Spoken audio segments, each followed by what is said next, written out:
Rohit engineering की पढ़ाई करके छुट्टियों में अपने गांव आया हुआ था।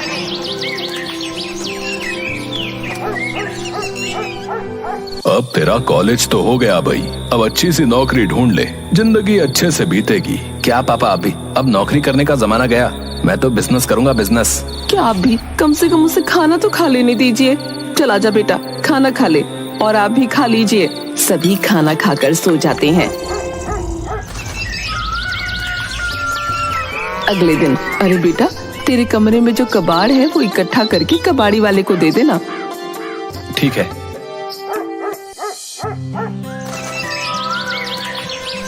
अगले दिन रोहित सारी कबाड़ी इकट्ठा करता है और कबाड़ वाले का इंतजार करता है। माँ, मैंने सारा कबाड़ इकट्ठा कर दिया है, पर आज दिन भर हो गया, कोई कबाड़ी वाला नहीं आया। हाँ बेटा, ऐसा ही हाल है यहाँ। कभी कभी तो महीनों हो जाते हैं लेकिन कोई कबाड़ी वाला नहीं आता। अब देख, जब आ जाए तब दे देना। रोहित एक हफ्ते तक कबाड़ वाले का इंतजार करता है। कितने दिन से कबाड़ी वाले का इंतजार कर रहा हूँ, लेकिन एक भी कबाड़ी वाला नहीं आया। फिर वो अपना फोन चलाने लग जाता है। अरे बेटा, मैंने सुना है कि आजकल सभी चीजें ऑनलाइन मिल जाती हैं। अच्छा जरा सुनना, मेरे लिए एक साड़ी मंगवा दे ऑनलाइन। तेरे पापा को तो बोल बोल कर थक गई, पर ला कर ही नहीं देते, कंजूस कहीं के। आजकल सभी चीजें ऑनलाइन मिल जाती हैं, बस एक कबाड़ ही नहीं बिकता ऑनलाइन। तभी बाहर से जयराम की आवाज आती है। अरे ओ रोहित की माँ, जरा पानी तो ला दो। अरे आ रही हूँ, और बाहर चली जाती है। सही तो है, आजकल सभी चीजें ऑनलाइन मिल रही हैं, लेकिन बस कबाड़ ही नहीं बिकता। क्यों ना मैं एक ऐसी ऐप बनाऊं जो घर घर जाकर कबाड़ उठा सके। कुछ दिनों बाद रोहित रघु से मिलता है। अरे भाई, कहाँ ईद का चांद हो रखा था? इतने दिन से ना कोई फोन ना मैसेज। अरे भाई, खजाना मिल गया, खजाना। क्या? फिर रोहित रघु को अपना आइडिया बताता है। अब कबाड़ को रिसाइकल करके हम अपना बिजनेस शुरू करेंगे। और हाँ, तुझे एक वेबसाइट बनानी है जिससे लोग हमें फोन लगाकर कबाड़ बेच सकें। हाँ, पर पहले हमें लोगों के घर जाकर कबाड़ इकट्ठा करना पड़ेगा।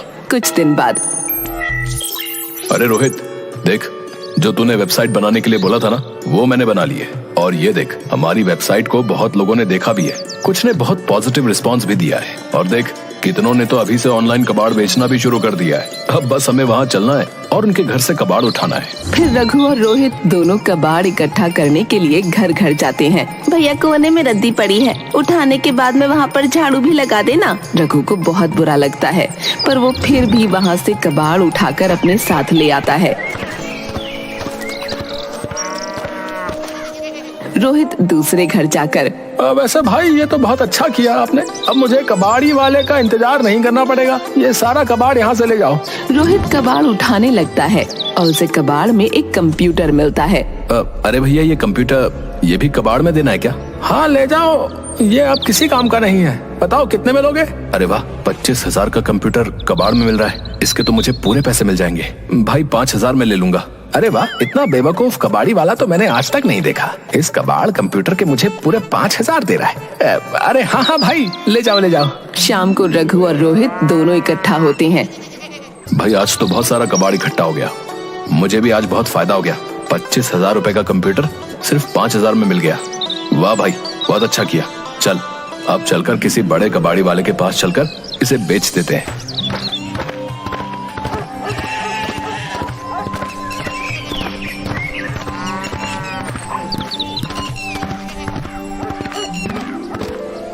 और अपनी अपनी कबाड़ी लेकर बड़े कबाड़ खाने पहुंच जाते हैं। भैया, ये सारा कबाड़ कितने में लोगे? और ये कंप्यूटर, ये कितने में लोगे? अरे भैया, इस कंप्यूटर के तो आपको सिर्फ 500 मिलेंगे। क्या? सिर्फ 500? पर ये तो बहुत महंगा कंप्यूटर है।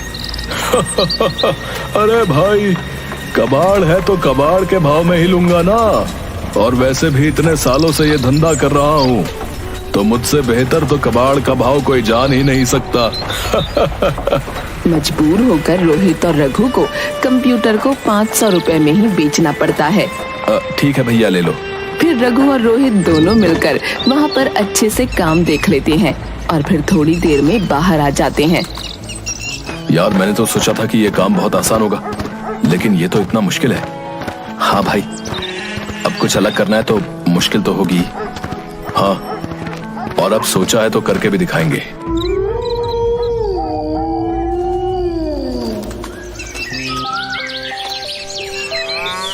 कुछ दिनों तक रोहित और रघु अपनी ऑनलाइन वेबसाइट के जरिए घर घर जाकर खुद ही कबाड़ इकट्ठा करते थे।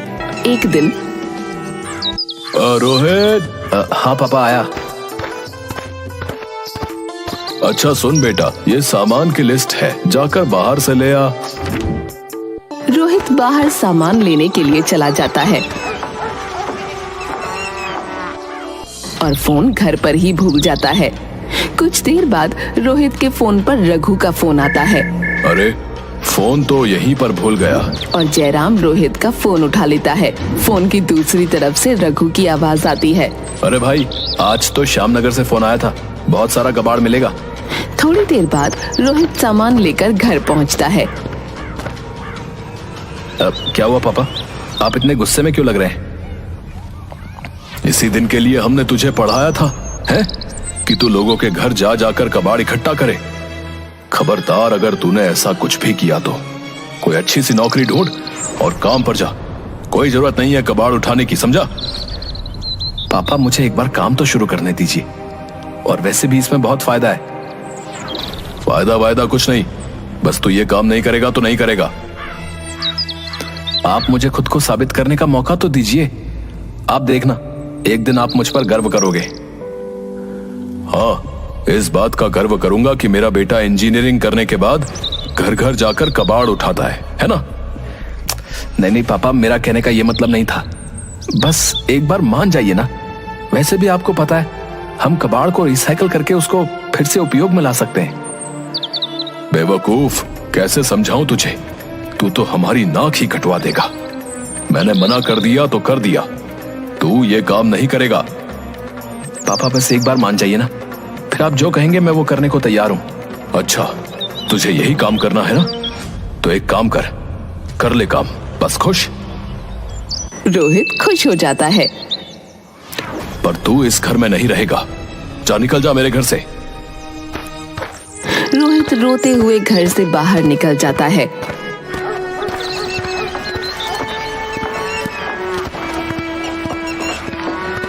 थोड़ी देर बाद रोहित रघु के पास जाता है।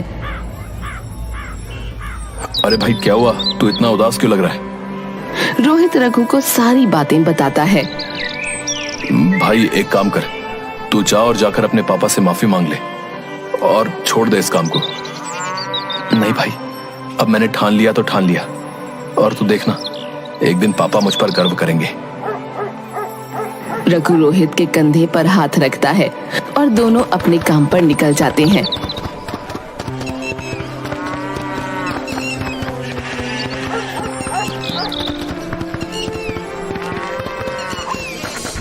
कुछ दिनों तक दोनों कबाड़ इकट्ठा कर करके बड़े कबाड़ी वाले के पास बेच देते थे और जो भी मुनाफा मिलता उसे इकट्ठा करके रख लेते थे। एक दिन रोहित और रघु दोनों कबाड़ी लेने के लिए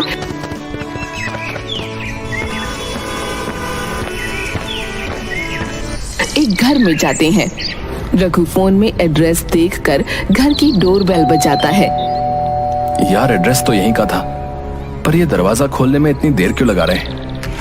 तभी दरवाजा खुलता है और अंदर से एक 70 साल का बूढ़ा आदमी बाहर निकलता है। क्या है? कौन हो तुम दोनों?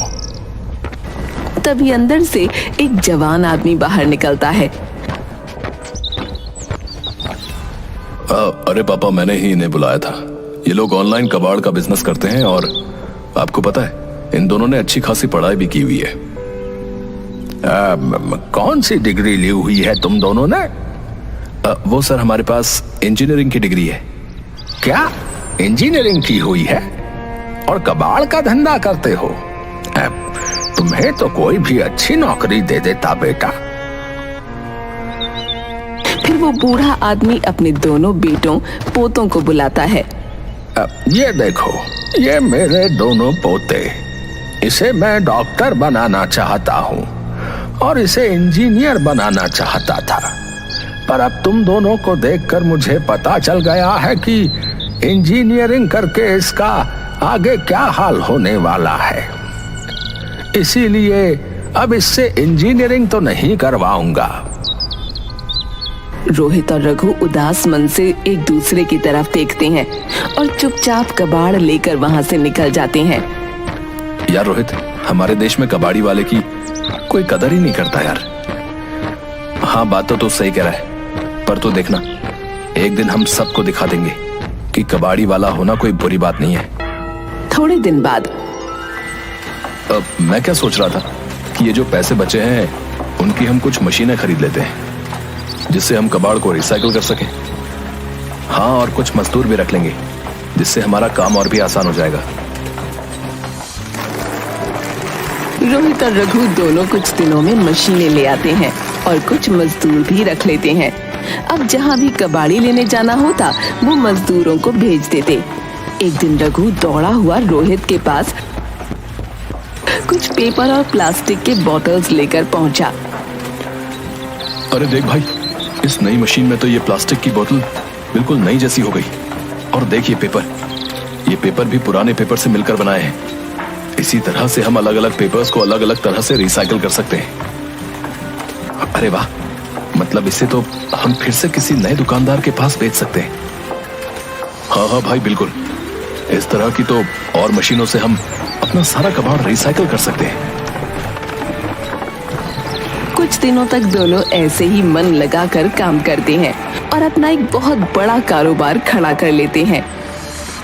अरे रघु, ये हमारी ऑनलाइन ऐप से कितने सारे लोग जुड़ रहे हैं और कितनी दूर दूर से लोग आसानी से अपना कबाड़ हम तक पहुंचा सकते हैं। इधर जयराम बरामदे में बैठा हुआ चाय पी रहा था। तभी दौड़ा हुआ एक आदमी आता है। अरे काका, अरे तुमने आज का पेपर देखा कि नहीं? अरे इसमें अपने रोहित भैया का फोटो छपा है। क्या? रोहित का फोटो? हाँ काका, देखो उन्होंने अपने ऑनलाइन कबाड़ के बिजनेस को कितना बड़ा कर लिया। और तो और दूर दूर से उन्हें कबाड़ भी मिलता है और वो उस कबाड़ को रिसाइकल करके किसी बड़ी फैक्ट्री में भी बेचते हैं। क्या? सच में? हाँ काका, यकीन ना हो तो खुद ही देख लो। मैंने अपने बेटे को क्या कुछ नहीं सुनाया और वो मुझसे कहता रहा कि एक बार मेरी बात मान लो, पर मैंने उसकी एक नहीं सुनी। अब वो मुझे कहाँ मिलेगा? अरे काका, अरे इतनी फिक्र काहे कर रहे हैं? रोहित भैया का फोन वहां घुमाओ और बात कर ले। फिर जयराम कांपते हुए हाथों से फोन लगाता है। दूसरी तरफ, हेलो, रोहित कबाड़ी वाला स्पीकिंग। अब यहाँ पर भी एक बहुत बड़ा कबाड़ है। क्या आप उसे अपने साथ नहीं लेकर जा सकते? रोहित अपने पापा की आवाज पहचान जाता है। पापा?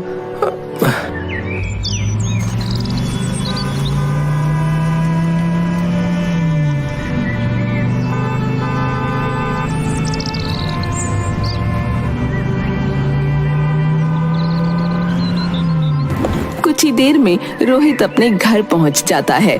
जयराम खड़ा होकर रोहित को गले से लगा लेता है। बाप की बात का इतना बुरा लग गया कि इतने समय से घर ही नहीं आया। नहीं पापा, आपकी बात का कैसे बुरा मान सकता हूँ? आप ही की वजह से मैं आज यहाँ तक पहुँच पाया हूँ। बस